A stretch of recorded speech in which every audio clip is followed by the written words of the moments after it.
Well, 8 months before the play started is the accident of this kid.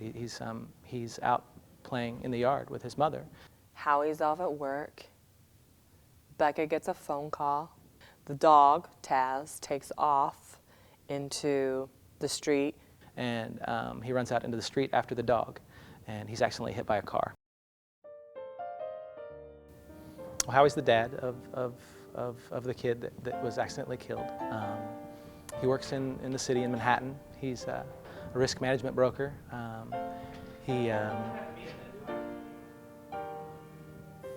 He's just dealing with the death of his son. I mean, that's really what he's doing. He's trying to get over the hump with that. It's been about 8 months. When the show opens, it's been about 8 months since the accident. And Becca, the wife, and Howie, I think they're just really trying to reconnect after this tragic thing that happened. I mean, I think that's really what's going on. It's a family rather in crisis. There's been a death in the family, and every family handles that differently.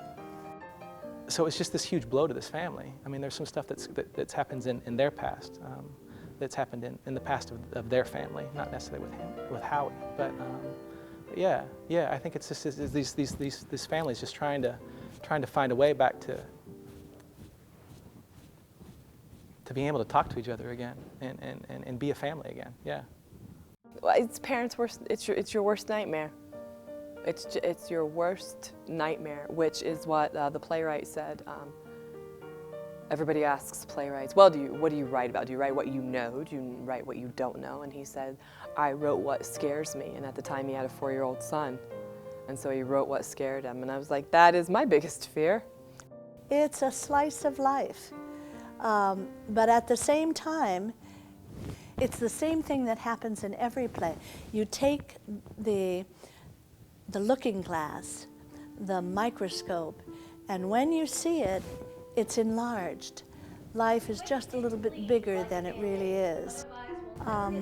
They handle it well at times, and at other times it's not being, the grieving goes so deeply that the chasms and the separations become larger and larger. It's not just these two people and their lives every day, and they just cry 24 hours a day and go to work, come home, and that's all they do. They're trying to live life, and I think it really shows the mourning process and what that really is, and how it's not the same for everybody, but how certainly when awful things happen, you go on. Stuff happens, and life happens, and there's got to be some light there, man.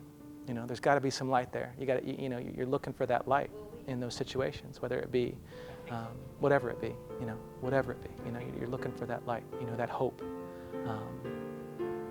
and that's what I think is important. That hope. Yeah.